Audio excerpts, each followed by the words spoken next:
Cloud Imperium have released a lot of their plans and details on their upcoming Alpha 3.18 patch and their roadmap for it.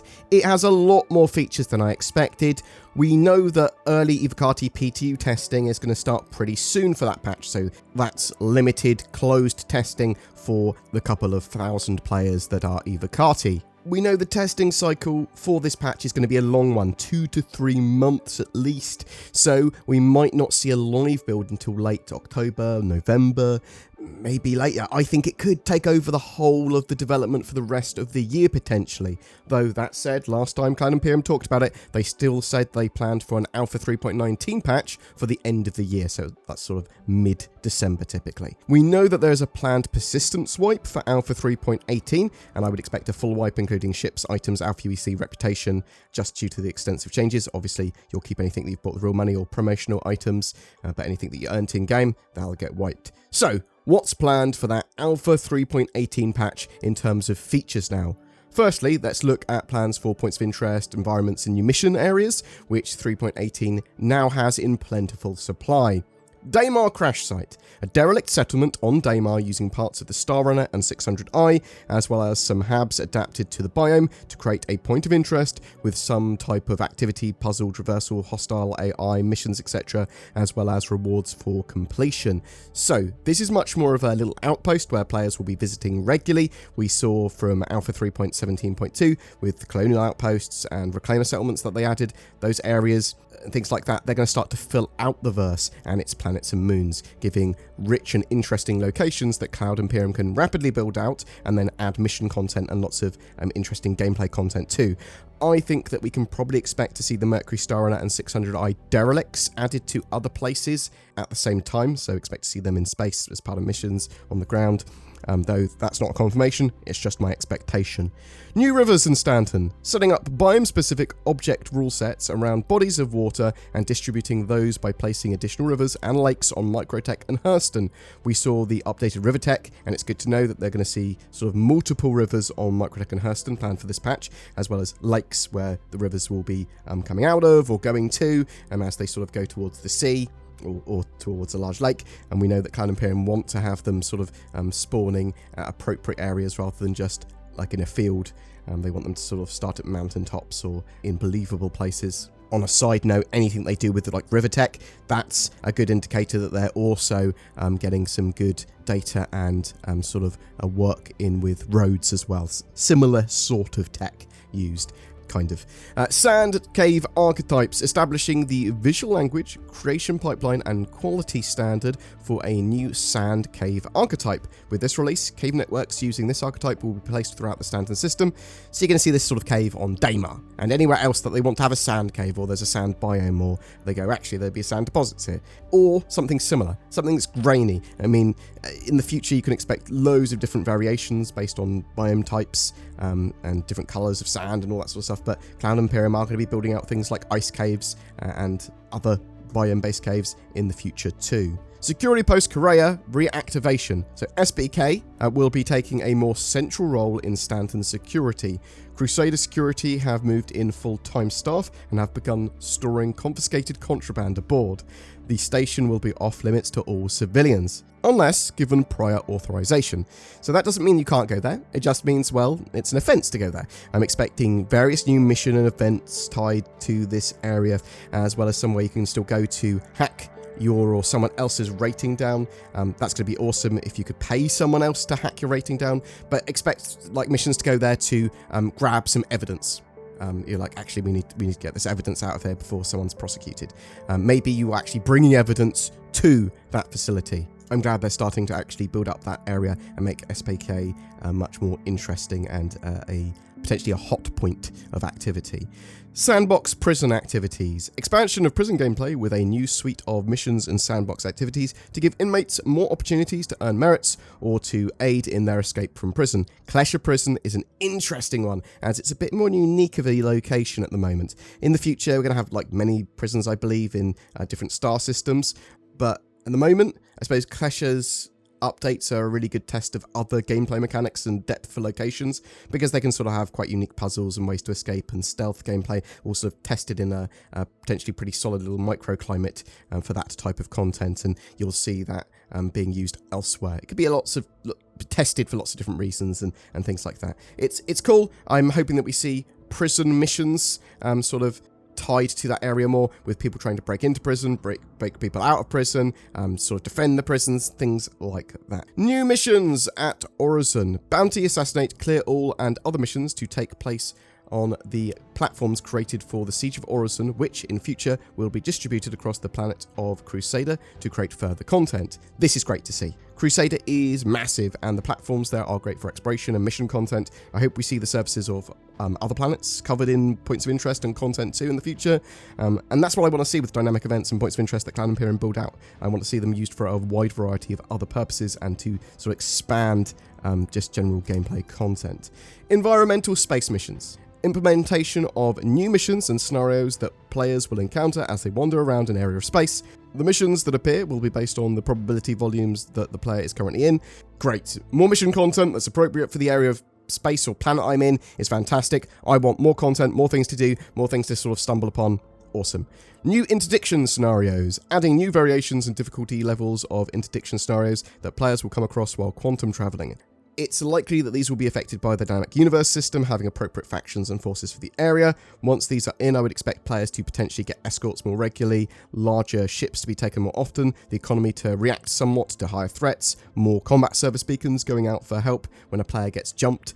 I don't know what's going to affect the difficulty. Is it going to be the ship you're in, the mission you're potentially on?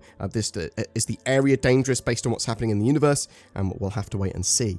Salvage, hull stripping. Previously, this initial release of the hull stripping feature was limited to FPS and the Drake Vulture. This is being updated to also include hull stripping aboard the Aegis Reclaimer using its remote salvage turrets. It's great to know that we're getting the Vulture in Alpha 3.18 with its hull stripping mechanics, but also the Reclaimer's getting updated to use hull stripping at the same time. So it will be functional.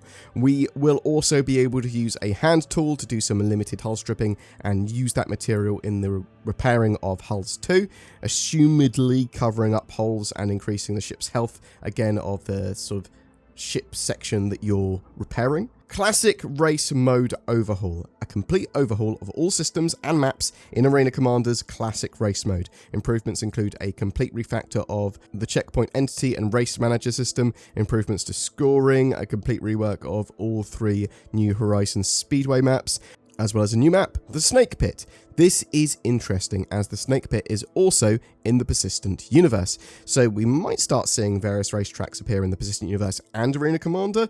Will racing be more supported in the Persistent universe? At some point, yes. I believe that's still the plan for the future. We do have Grimhex and the Yellow Asteroid Field. That's supposed to have a more aggressive form of space racing there at some point in the future too. It's partly set up for that at the moment as well, so at least they've built out some of the bits for it.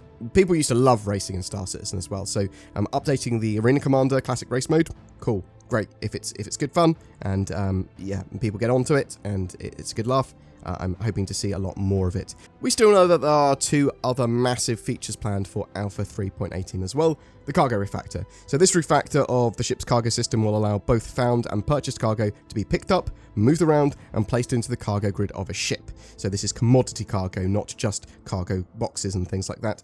This is a lot more types of cargo. There is a huge amount of other possibilities that we're getting with this refactor in 3.18 as well, because really, we don't know for sure, because Cloud Imperium have not described the full extent of it. But potentially, we're getting loading and unloading times and costs for cargo. So if you are wanting to load it, if you want to unload it, you can do some of that manually. You can pay to have services to do it for you. It might just be semi-automated, but there are going to be costs and times associated. More physicalized and interactable cargo containers and new types of cargo container. More expansive cargo management, being able to potentially fully loot another ship or wreck, the ability to more easily store items, weapons and armor in cargo containers, and then sort of put those in cargo grid and sell them directly to shops from the cargo grid. There's even things like the potential for persistent hangars and storage areas there too, but we don't know the full extent to the cargo refactor yet, because Cloud Imperium have not gone over exactly what it means for 3.18. Persistent Entity Streaming, or PES. The implementation of PES core technology into Star Citizen, making use of services such as Entity Graph and the replication layer. This will allow every dynamic object in the game to persist across all servers. Remember what they said, they're dynamic objects, irrelevant of whether it's owned by or held by a player. Again, the full implementation and scope of PES for 3.18 is unknown at the moment. We might get sharding at the same time.